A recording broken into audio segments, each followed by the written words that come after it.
चरखे दी मिठी मिठी कूं,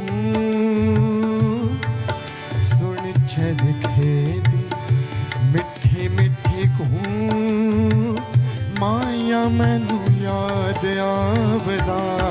सुन चरखे मिठी मिठी कूं, माया मैनू याद आवदा।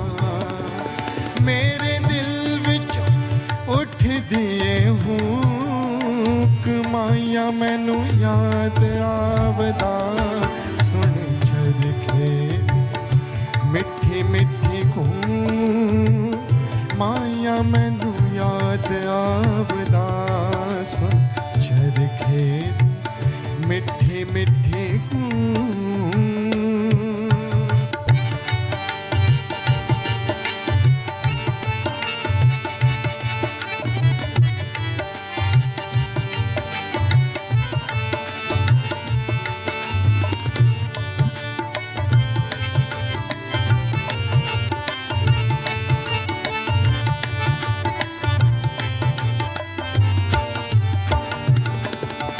कत्ता पूनिया ते हंजू मेरे वगदे वगदे, कत्ता पूनिया ते हंजू मेरे वगदे वगदे। हुण हासे भी नहीं मैनू चंगे लगदे लगदे। कत्ता पूनिया ते हंजू मेरे वगदे वगदे। हुण हासे भी नहीं मैनू चंगे लगदे लगदे। किवें भुल जावा ओदे मैं सलूक, माया मैनू याद आवदा। सुन चरखे मिठी मिठी कूं, माया मैनू याद आवदा। सुन चरखे मिठी मिठी कूं, माया मैनू याद आवदा। मेरे दिल विचों उठ दिए हूँ, माया मैनू याद आवदा। सुन चरखे मिठी मिठी कूं, माया मैनू याद आवदा। सुन चरखे मिठी मिठी कूं, माया मैनू याद आवदा। सुन चरखे मिठी मिठी कूं।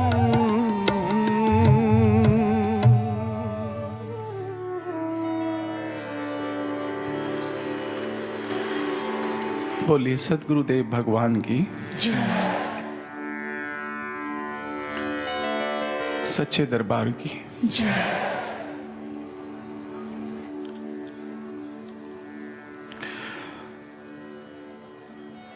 सत्संगी प्रेमियों,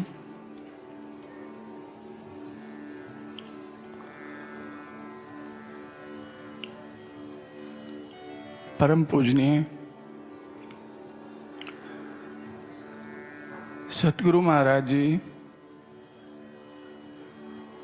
जिनकी छत्र छाया में हम अपने आध्यात्मिक सफर को आगे बढ़ा रहे हैं,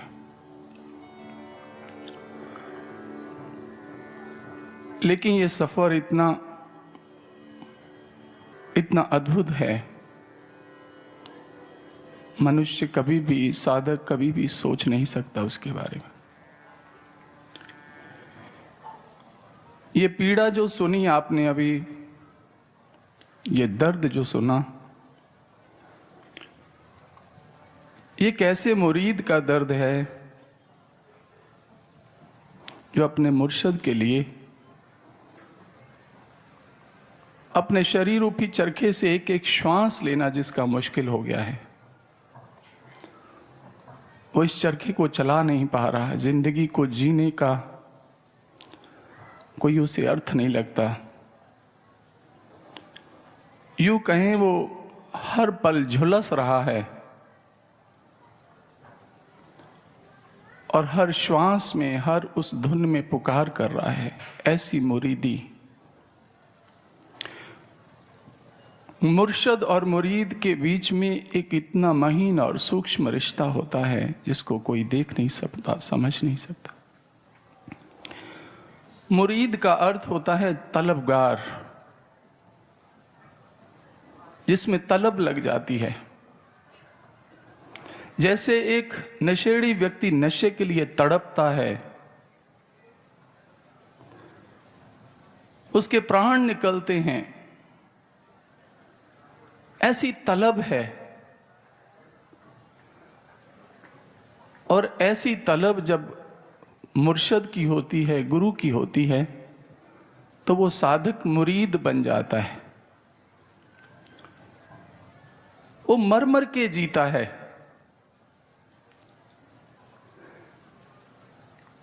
क्योंकि जीता है इस आशा में कि मुझे दर्शन होने हैं, लेकिन अपनी जिंदगी, वो अपने जीवन को उस आग में तपाता है, उस अग्नि में झुलसाता है, लेकिन एक आशा लिए, मेरे गुरु का मुझे दर्शन होगा। ये मुरीद अब्दुल्ला शाह कादरी थे, जिसका नाम बाद में बुल्ले शाह पड़ा। इस मुरीद की कहानी इस संसार के सामने आई। ऐसा मुरीद धरती पर होना मुश्किल है। ऐसा अमर प्रेम अपने गुरु के लिए, ऐसा त्याग, ऐसी कुर्बानी, ये इतिहास हमारे और आपके लिए बहुत महत्वपूर्ण है। अरबी और फारसी के बहुत महान विद्वान बने बुल्ले शाह, लेकिन जीवन के अंदर कोई अभाव, कोई कमी हमेशा खलकती थी। अंतरात्मा में किसी न किसी चीज की कमी महसूस होती थी। अनायास ईश्वर की ओर ध्यान खींचता था। इन चीजों को ध्यान में रखते हुए वे बहुत से प्रयास, अभ्यास, बहुत से हठ योग, बहुत सारी योग क्रियाएं करने लगे, जिसके कारण उनके अंदर बहुत सी शक्तियां भी आ गई, रिद्धियां सिद्धियां भी आ गई। उसके बाद भी उनके जीवन में कहीं संतुष्टि नहीं है, शांति नहीं है। वो उदास रहने लगे, परेशान रहने लगे। एक दिन उनको संदेश मिला हजरत शाह इनायत का, जो उस वक़्त कामिल मुर्शद थे, और बुल्ले शाह उसकी खोज में निकल पड़ा और एक ऐसे स्थान पर पहुंचा जहां उसने देखा हजरत शाह इनायत बहुत जर्जर अवस्था में है, बड़ी उम्र है, मजदूरी कर रहे हैं और प्याज की पनीरी बो रहे हैं। हजरत शाह इनायत जाति के भी राई थे, छोटी जाति के थे। बुल्ले शाह सैयद था, ऊंची जाति का था, विद्वान था, धनी था, इज्जतदार था, शोहरत थी।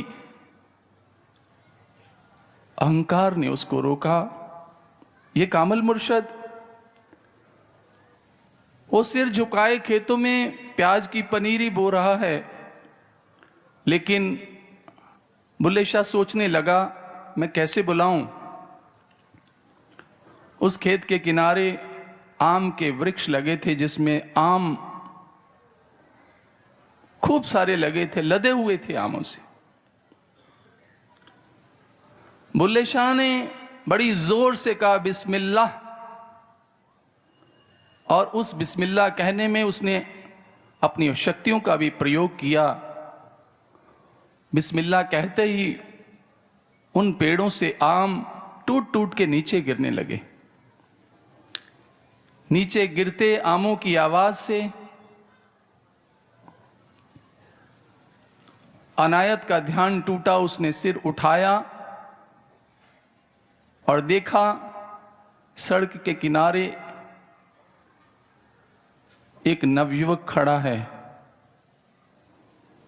अनायत ने पूछा, क्या चाहते हो? उसने हाथ जोड़ के कहा, शाह, मैं रब नूं पाउणा है। साईं बुल्ले शाह की वाणी ठेठ पंजाबी में है, पूरी वाणी पंजाबी में है, ठेठ पंजाबी में। उसने कहा, अनायत, मैंने रब नूं पाउणा है, भगवान को प्राप्त करना है। तो अनायत मुस्कुराते हुए फिर पनीरी बोने लगे और कहने लगे, बुल्लिया, रब दा की पाउणा है, इधरों पुटना है तो इधर लाउणा है। अब ये भाषा बुल्ले शाह को समझ आ गई। बुल्ले शाह को यह समझ आया कि मेरे शाह कह रहे हैं कि भगवान को प्राप्त करने के लिए अपने ध्यान को संसार से उखाड़कर अंतर जगत में लगाना है, आत्मा में लगाना है। बुल्ले शाह पानी भरे कीचड़ सने भरे खेतों में भागता हुआ चरणों में गिर गया। शाह, यही रास्ता मोड़ दो, मुझ पे कृपा करो, मैं ढूंढ रहा हूं, मैं प्यासा हूं, मेरी प्यास बुझा दो। अनायत बाहर लाते हैं और उसकी प्यास और जिज्ञासा को देखते उसे दीक्षित कर देते। बुल्ले शाह जिस वक्त दीक्षित होते हैं, उसके अंतर जगत में अपार खुशियां, आनंद, क्या क्या नजारे दिखा दिए, क्या क्या दर्शन करा दिए। अब तो बुल्ले शाह उसके चरणों में गिर जाते हैं, प्रभु, ये दया की क्यारी आपने मेरी तरफ मोड़ी है, इसका कभी पानी रोकना मत। अनायत हंसते हैं। आज बुल्ले शाह को समझ आ गया है और बारंबार उनके चरणों में स्पर्श करने लगा और प्रार्थना करने लगा, प्रभु, हे अनायत, मैं कभी तेरी आज्ञा को उल्लंघन ना करूं। अनायत ने जे जरूर कह दिया, बुल्ले शाह, ये रास्ता सरल नहीं है, ये रास्ता अनेक अवरोधों से होकर गुजरता है। बुल्ले शाह, बुल्ले शाह ने कहा, अनायत, मेरी जिंदगी, मेरे जीना और मेरे जीने का मकसद केवल आप ही हैं। यहां से आरंभ होता है गुरु शिष्य का ये सफर। ये सफर बहुत लंबा चला।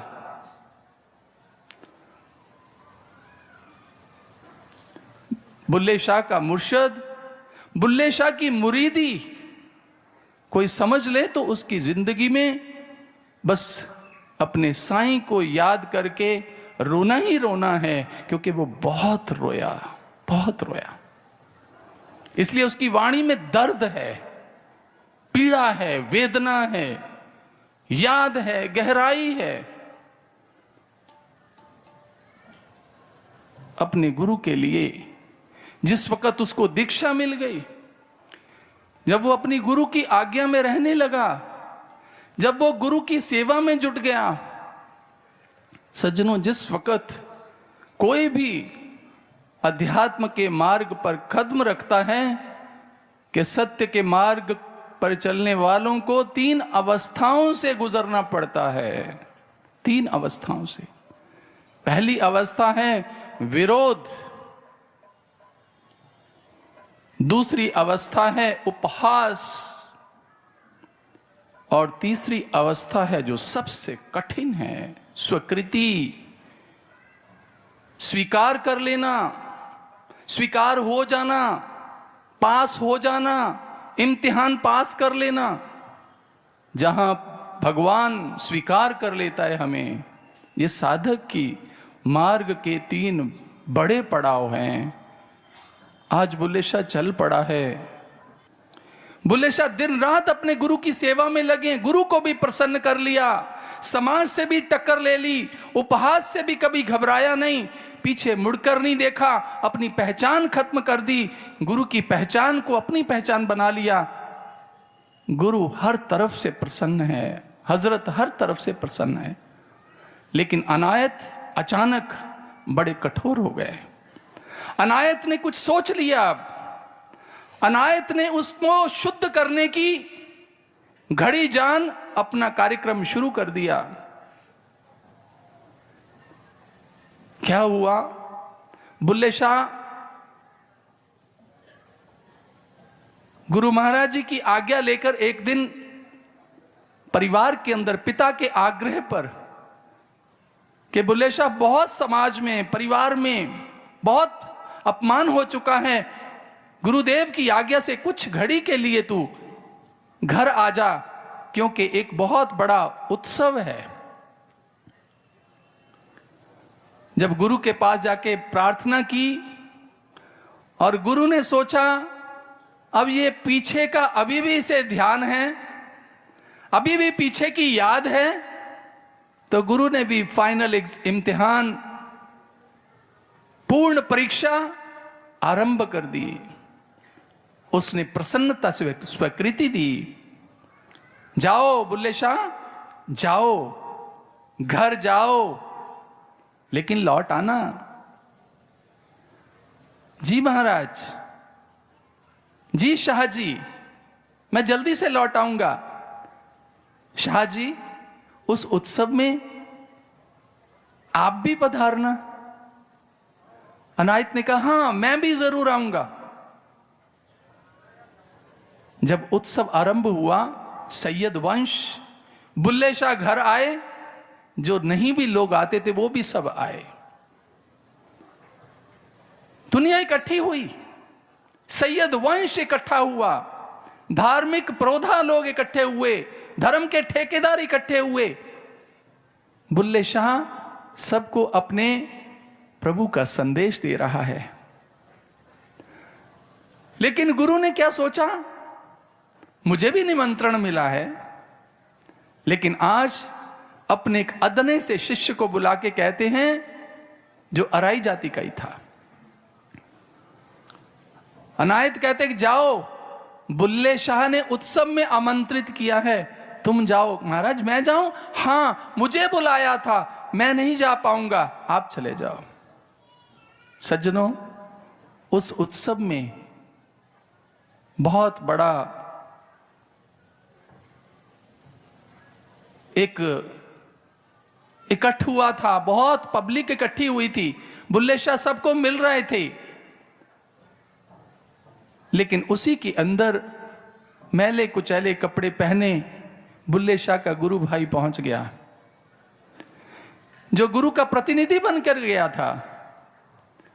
वो उस उत्सव में प्रवेश किया तो लोगों ने अच्छा व्यवहार नहीं किया। उसे लगा ये तो संसार की रीत है, ये जानते नहीं हैं, ये अज्ञानी हैं, इनको परिचय नहीं है। उसने बुरा नहीं माना। वो उस भीड़ में से ढूंढ रहा था अपने बुल्ले को, और उस भीड़ में से ढूंढते ढूंढते अनायत का शिष्य बुल्ले के पास पहुंचा। कंधे पे लाठी रखी हुई है, मैले कुचैले कपड़े हैं, और सामने गया 2 बार। लेकिन बुल्ले शाह मेहमानों से घिरा हुआ था, सैयद वंश में घिरा हुआ था, ध्यान नहीं दे पाया। गुरु के प्रतिनिधि पर ध्यान नहीं दिया उसने।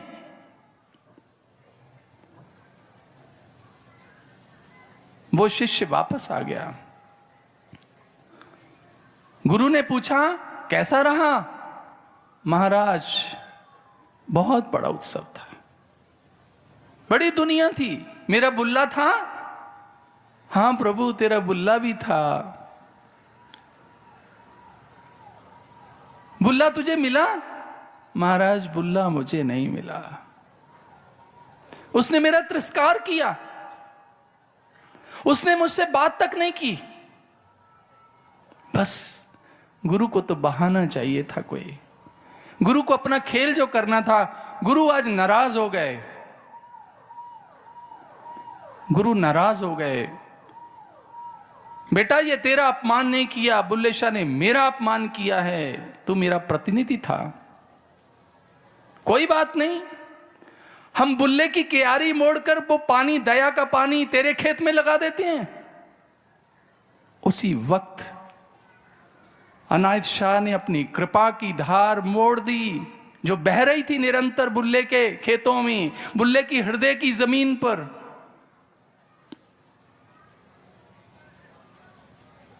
बस घटना घट गई।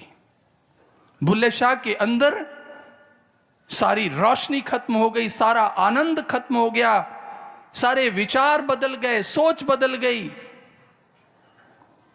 बुल्ले शाह बार बार बैठती हैं क्या हुआ, लेकिन वो आनंद, वो धार तो बह गई उस शिष्य की ओर जिसका तिरस्कार किया था। बुल्ले शाह तड़पने लगा। बुल्ले शाह सुबह ही वहां से भागा, समय से पहले भागा। मुर्शद ये क्या हुआ मेरे साथ?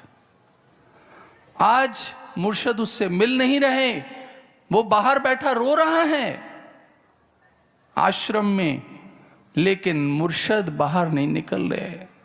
जो बुल्ले शाह को देखने के लिए स्वयं भागे आते थे, जो बुल्ले शाह की एक आवाज से पहचान ले लेते थे मेरा बुल्ला आ गया है, आज वो नाराज हो गए, आज वो बदल गए, आज वो कठोर हो गए। आज उन्होंने क्या सोच लिया? लेकिन बुल्ले शाह रो रहा है।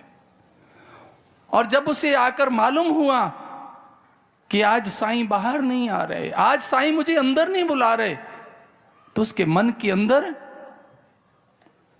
ऐसा भयानक सा डर उसे सताने लगा, ये क्या हुआ? लेकिन अंदर से संदेश आया, बुल्ले शाह को धक्के मारकर बाहर निकाल दो आश्रम से, और हम उसे कभी दर्शन नहीं देंगे। दूसरा फरमान। बस दोनों बातें सुननी थी। बुल्ले शाह की तो प्राणों पर बनाई, क्योंकि अनायत उसके गुरु ही नहीं थे, उसके शरीर में चलने वाली धड़कन थी, उसके प्राण थे। बुल्ले शाह हाथ जोड़कर माफिया मांग रहा है, क्षमा याचना कर रहा है, साईं मुझसे कोई भूल हो गई हो तो मुझे क्षमा करो, लेकिन इतना कठोर दंड मत दो मुझे। शिष्यों ने गुरु आज्ञा का पालन किया, घसीट कर बाहर फेंक दिया बुल्ले शाह। वो सैयद जिसने अनायत के लिए संसार छोड़ा, परिवार छोड़ा, वंश छोड़ा, आज उस बुल्ले को घसीट कर आश्रम से बाहर फेंक दिया। जब गुरु परीक्षा लेता है तो बहुत कठोर हो जाता है। बुल्ले शाह बहुत रोता है, बुक बुक रोता है, महाराज क्या खता हो गई है? आप तो क्षमाशील हैं, आपने तो मुझे प्यार दिया है, मैं तो कभी सोच नहीं सकता, मुझे दंड दो लेकिन ऐसा दंड मत दो, मुझे अपने दर्शनों से वंचित ना करो। लेकिन आज गुरु के साथ उसके सब शिष्य भी कठोर हो गए। शाम ढल जाती है, रात होती है, बुल्ला रो रो के थक जाता है, मैं क्या करूं? मेरे सभी मार्ग बंद हो गए, मेरे संसार के मार्ग, परिवार के मार्ग, और मेरा अंतिम मार्ग, मेरे गुरु का मार्ग, वो भी दरवाजा बंद हो गया है। कहां जाऊं? दरवाजे पर बैठा रोता, महाराज मेरा कोई नहीं इस दुनिया में, मुझे क्यों भेजा घर आपने, मैं थोड़ी जा रहा था, मुझसे भूल हो गई, मुझे दंड दो, मुझे सजा दो प्रभु, लेकिन अपने दर्शनों से वंचित मत करो। आज गुरु कुछ नहीं सुन रहा, रात पड़ गई, सारी रात पागलों की तरह घूम रहा है,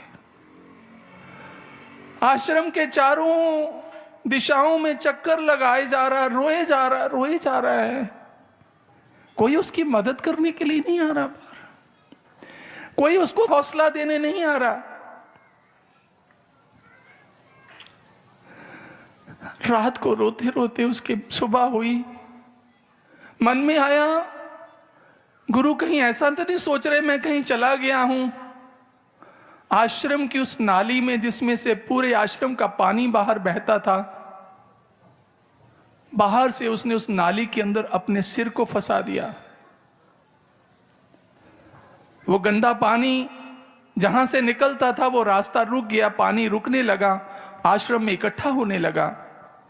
बुल्ला तो ये बताना चाहता था, महाराज मेरे इस शीश को, मेरी इस मति को फोड़ दो, मुझे अपने से दूर ना करो, मेरे प्राण ही रूठ जाएंगे तो मैं कैसे जीऊंगा।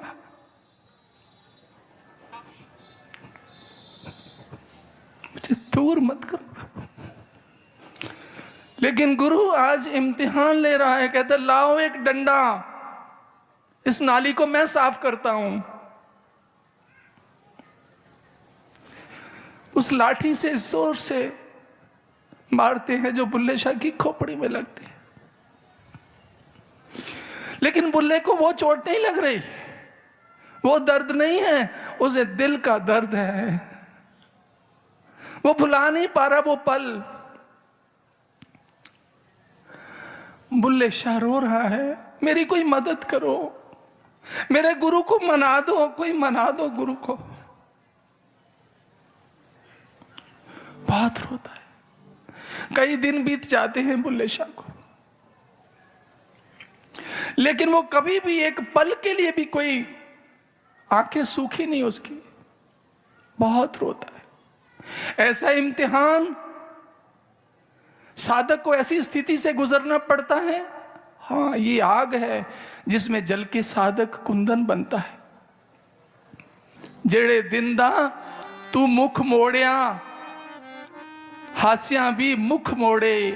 हे सतगुरु, हे मेरे मुर्शद, जिस दिन से तूने अपना मुख मोड़ लिया है, मेरे चेहरे से हंसी भी खत्म हो। प्यार दे फुल बिन खिड़नों सुक्के, ऐसे पे बिछोड़े। तू ऐसा बिछड़ा है, मेरी जिंदगी का बगीचा सूख गया है, सारे फूल मुरझा गए।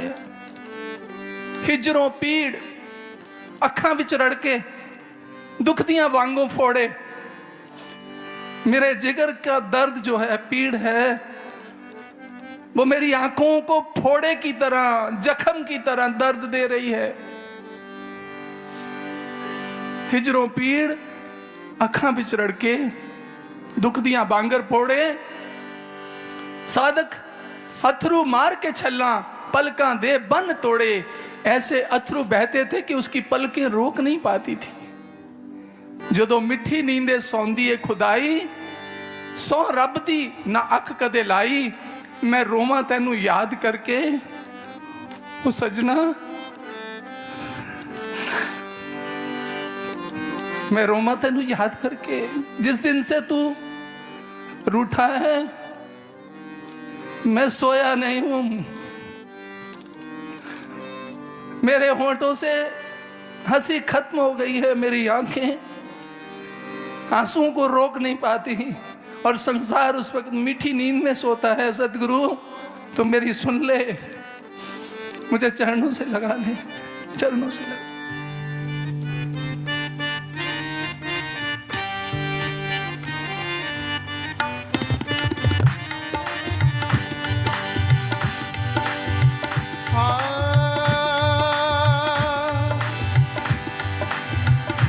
जेड़े दिन दा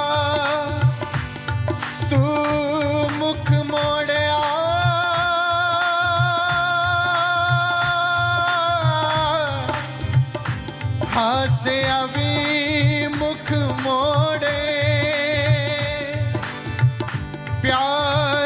फुल बिन खिड़नू सुके ऐसे पर छोड़ हिजरो पीड़ अखां विच रड़ के दुख दिया वांगर फोड़ सादक हंजुआ मार के छला पलका दे बन तोड़े जदों मिठी नींदे सौंदी खुदाई जदों मिठी नींदे सौंदी खुदाई सौरभ दिन यख कदलाई मैं रोवा तेनू याद करके सजना मैं रोवा तेनू याद करके आंधियां ने चेते जदों गल्लां मैनू तेरियां आंधियां ने चेते जदों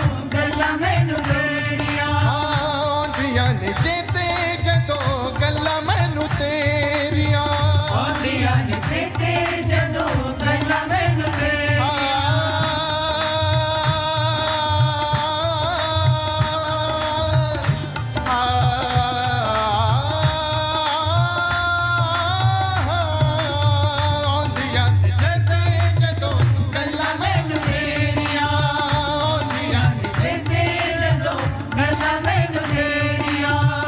रुस जान अखां नालों नींदा चन्ना मेरिया रुस जान अखां नालों नंदा